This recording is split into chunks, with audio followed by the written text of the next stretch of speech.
bonjour, j'ai le plaisir de vous présenter le Dr Daniel Desrosiers, qui est médecin à l'USP Jeanne Garnier. Donc il va nous parler des... On n'entend pas. Donc, je vais essayer de parler.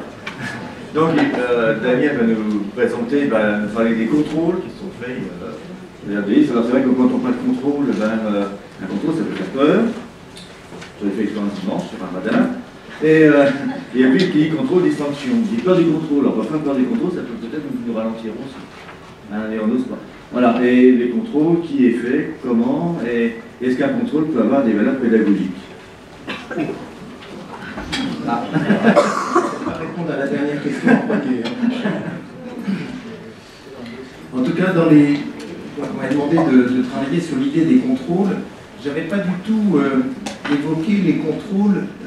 Moi, je le perçois un peu, ce que vous nous avez évoqué sur la Bourgogne, je le perçois quand même un peu comme un contrôle, mais à l'initiative du terrain. Enfin, je ne sais pas dans quelle mesure c'était à la fois l'ARS et le terrain, mais j'ai compris que c'était votre comité régional qui a dit, ben voilà, les lits identifiés, ça nous pose question, il faut qu'on aille vérifier un petit peu ce qui s'y passe. Je n'avais pas envisagé de parler de ce type de contrôle, mais il me semble que c'est particulièrement important d'être acteur aussi, et nous aussi, dans la proposition sur ce type de contrôle. Dans le sens que, par exemple, quand les lits identifiés, les listes, les fameuses listes dont on dit maintenant, ont été mis en place, la première chose qui était écrite dans, je ne sais pas si c'était une circulaire ou autre, c'était l'ARS passe un contrat avec l'établissement. Et là, on le voit, en Bourgogne, depuis 10 ans, il y avait des listes, et manifestement, il n'y a pas de contrat. Donc ça veut dire que l'idée du contrôle, elle est positive dans ce sens-là. On va regarder les textes, et puis on va voir nos interlocuteurs en disant, vous êtes bien gentils, ça fait 10 ans qu'on travaille sur un système, et la première chose qui est écrite dans ce système, voilà, on ne l'a pas respectée. Donc ça veut dire que nous aussi, nous avons la possibilité d'être acteurs d'un mouvement et d'un changement qui va permettre d'améliorer les choses. Et moi j'aime beaucoup votre démarche, parce que finalement, le contrat initial prévu par le ministère, et il y avait Aude Le Divonac, je ne sais pas si elle est encore là, qui a participé énormément, on a travaillé ensemble sur la mise en place des lits identifiés quand Aude était au ministère. L'idée c'était vraiment que les gens puissent bénéficier de prestations supplémentaires, là où il y avait une activité importante relevant de soins palliatifs. Et là, ça a été complètement détourné, et ça on l'a déjà un petit peu vu, ça a été détourné. Oh là là, c'est joli. Merci. On va y aller.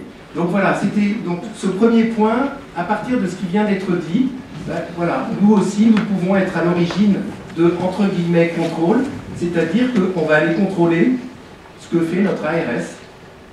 Et pourquoi pas? Pourquoi ce serait toujours dans le même sens? Nous, bon. Voilà. Ça c'est mon côté un peu...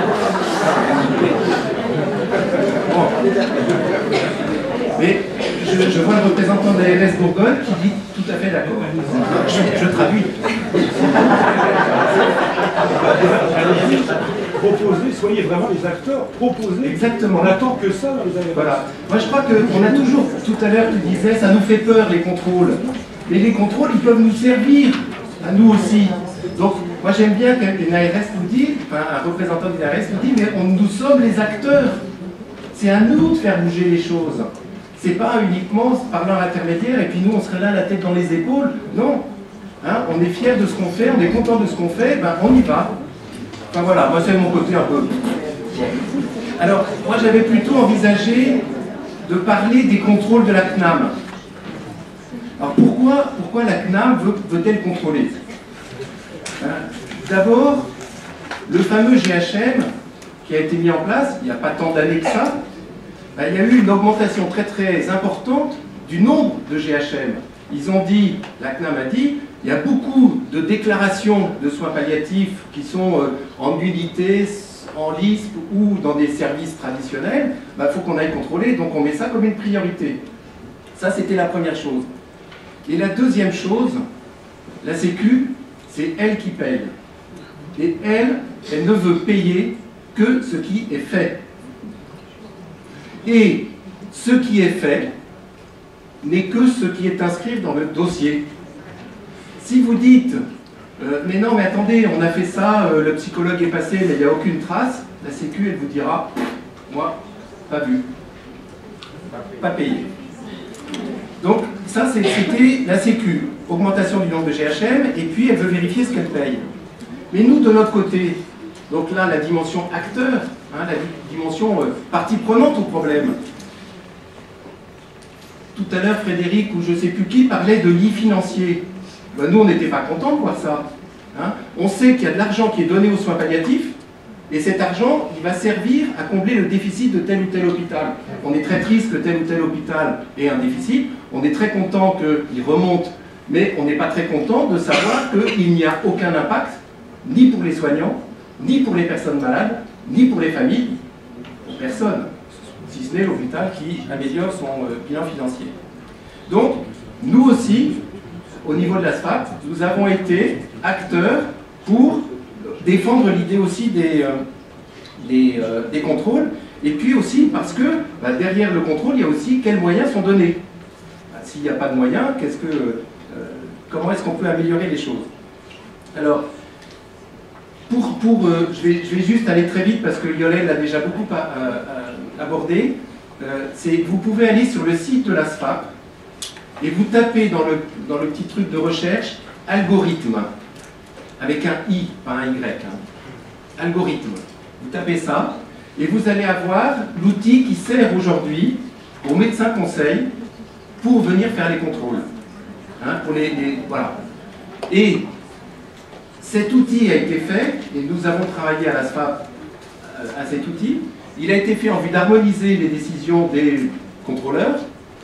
Et dans ce document, il est écrit qu'il ne sert pas vraiment de référentiel, il est une aide. Et surtout, si les acteurs de terrain nous apportent d'autres éléments qui nous permettront de faire des contrôles dans de meilleures conditions, nous sommes preneurs. Ce n'est pas définitif. Hein. Ça date de 2010, il y en avait un autre qui avait été anciennement, c'était en 2008. Si demain, et Frédéric nous en parlera tout à l'heure, on apporte des éléments travaillant sur la qualité, la Sécu est tout à fait prête à changer l'algorithme, ce qui va servir et ce qui sert aujourd'hui à ces fameux contrôles. Non, ça c'est pas ça. Alors, c'est ce que Yolène a dit tout à l'heure.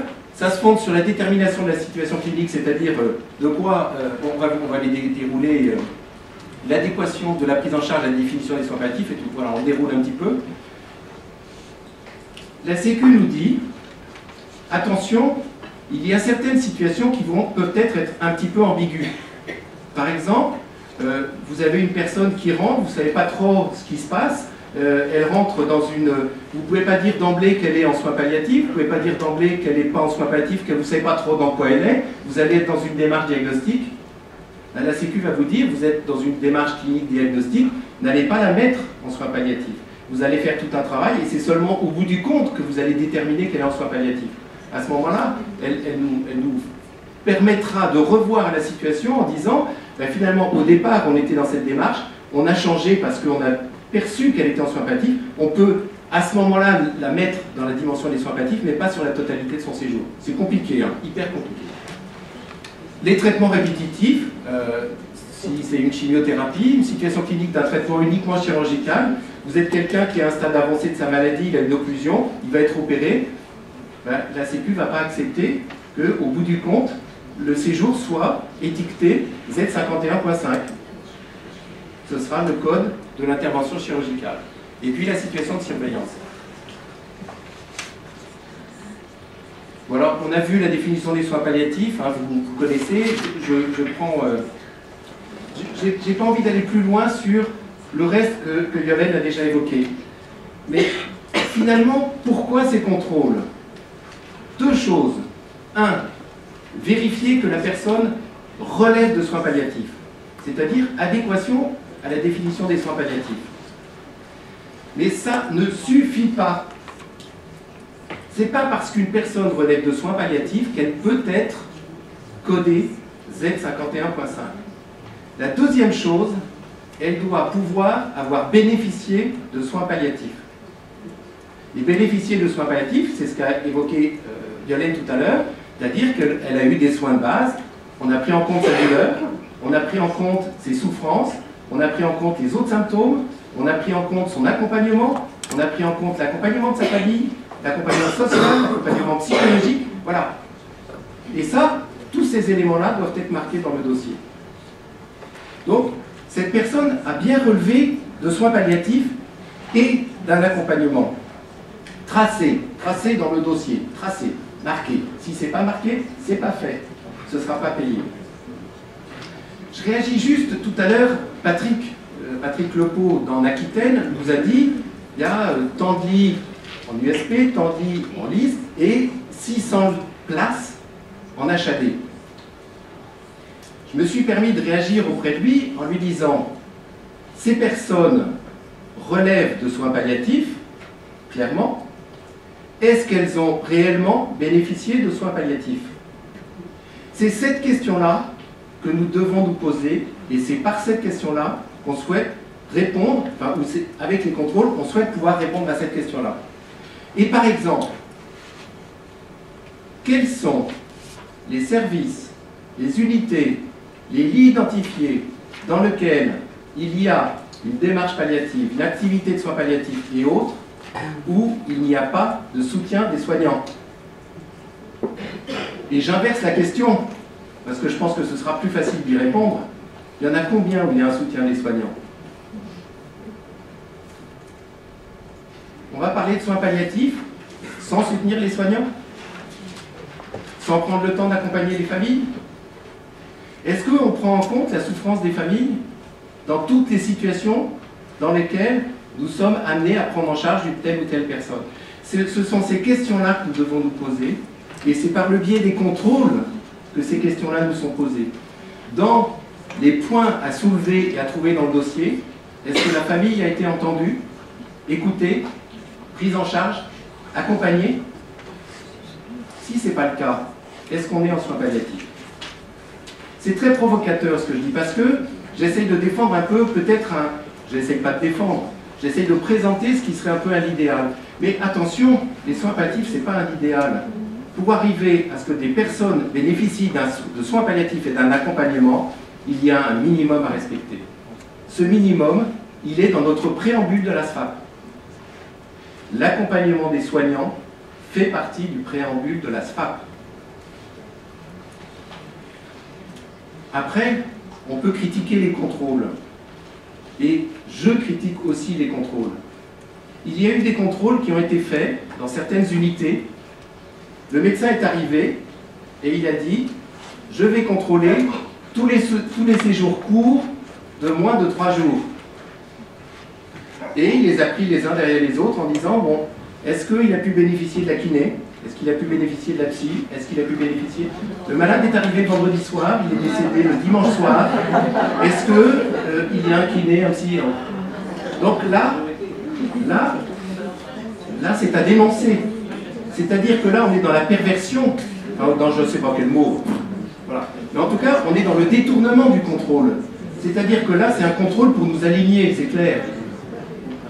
Alors que le contrôle, le principe du contrôle, c'est, bon ben d'accord, moi je veux bien que dans mon unité il y ait un contrôle, mais on regarde la totalité des situations.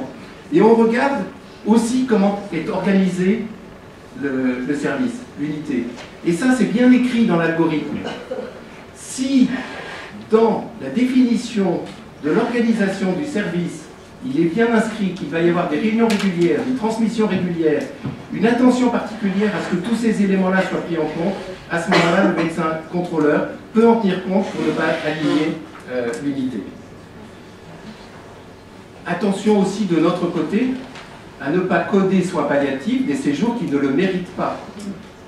La Sécu nous a présenté des situations dans lesquelles les unités de soins palliatifs, ou des lits identifiés, avaient codé soins palliatifs, une personne qui était rentrée pour la pose d'une sonde urinaire, pour une chimiothérapie, pour un autre acte, voilà, et la personne était hospitalisée 2 jours.